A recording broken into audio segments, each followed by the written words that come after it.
예, 유튜브 마크죠.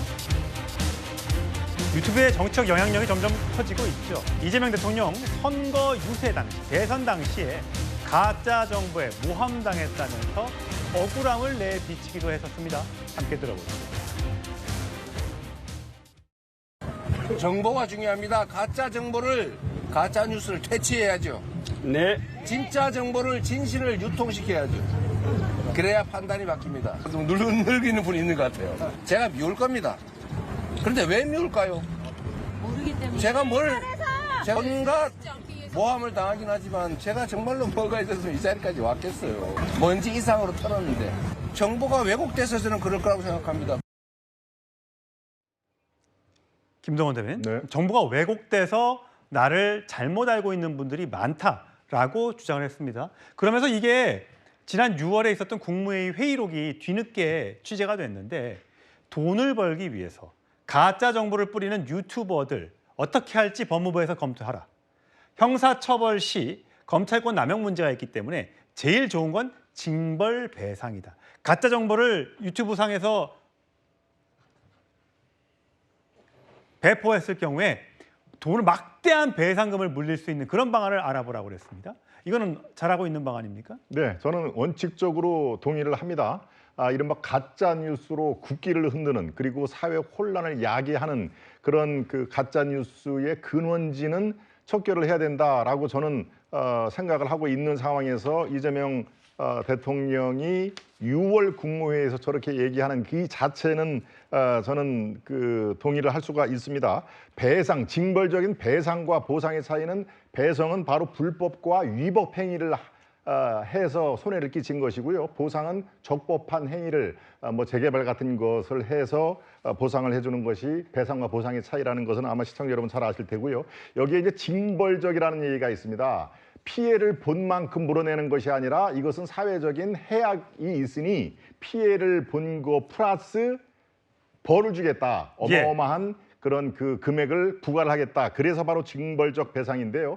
기존의 미디어, 우리 동아일보 같은 기존의 어떤 그 리가시 미디어라고 그러죠. 그것은 이미 이게 이 법안에 출발이 돼 있습니다. 그러니까 가짜 뉴스가 판정이 될 경우에는 뭐 여러 가지로 배상 문제가 논의가 되는데요. 바로 이것은 이제 유튜브라든가 찌라시 또는 어떤 1인 그 미디어가 가짜 뉴스에 온상이 있고 나는 지금까지 그거에 피해를 봤다. 그래서 이것을 징벌로 어마어마한 이 돈을 벌기 위해서 만들어진 가짜 뉴스는 돈으로 징벌을 하겠다 이런 취지인데 저는 문자 그대로 취지는 동의를 합니다만 그거의 잣대가 똑같이 나를 곤궁에 빠뜨린 이른바 오른쪽에 있는 미디어뿐만이 아니고 이것을 같이 이른바 지금 이른바 좌파 미디어 중에서도 얼마나 많이 또 거론이 돼 있습니다. 그러니까 균형적인 그 잣대가 공정하면은 저는 저거에 대해서는 그 동의를 할 수가 있습니다. 예.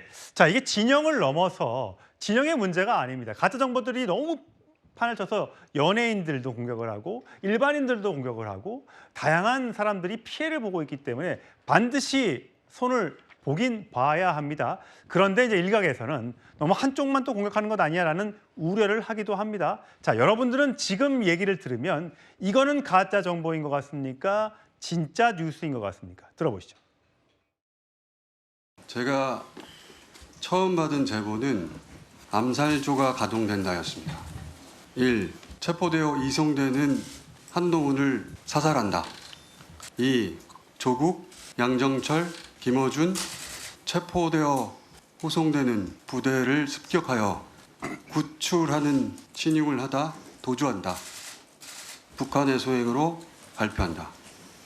출처를 일부 밝히자면 국내 대사관이 있는 우방국이라고 표현하겠습니다.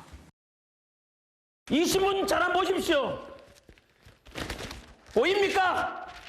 신문인데 밑에 비어있는 거 보입니까 이거? 이게 지금 대한민국 2025년 대한민국 일어나는 현실입니다 여러분. 전면이 백지 광고입니다. 민주당에서는 광고업주를 불러가지고 협박을 한 겁니다. 이렇게 해서 지금 나온 게 지금 대한민국 현실입니다.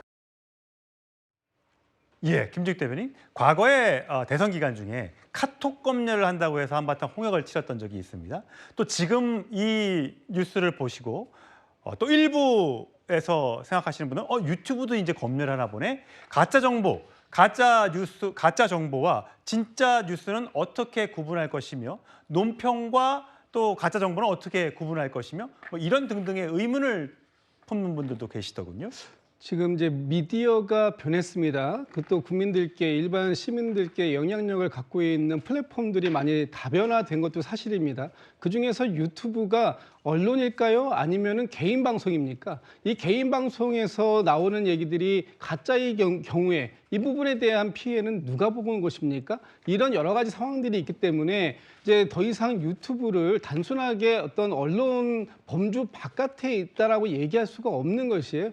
가짜 뉴스가 생산되고 그것들이 확대 재생산되는 그런 플랫폼으로서 유튜브가 사용된다면 그 부분에 대한 어떤 근절 대책 반드시 마련되어야 하는 것이고 그 부분에 대해서 이재명 대통령께서 지난 6월 달에 국무회의에서 법무부를 대상으로 해서 이 부분에 대한 조치를 강구해봐라 이렇게 지금 이제 지시를 하신 겁니다.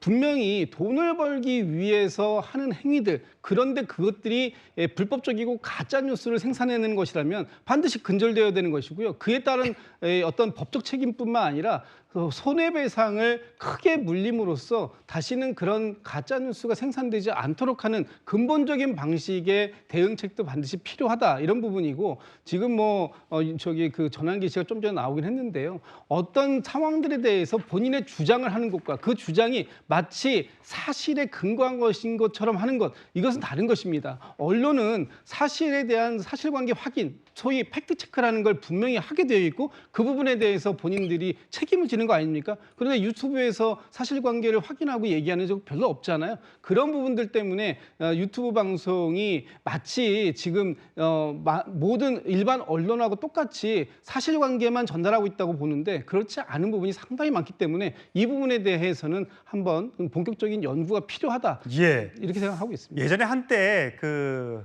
유튜브 회사 쪽에서 문제 많은 컨텐츠에 대해서 수익을 창출하지 못하도록 해서 빨간 딱지를 붙인다고 하나요? 뭐 그런 조치를 취하니까 상당히 그런 부분에서 정화작용이 일어나기도 했었습니다. 스스로 바뀌지 않으면 결국은 외부적인 압력에 의해서 바뀌어질 수밖에 없다는 것을 명심해야 할 것 같습니다.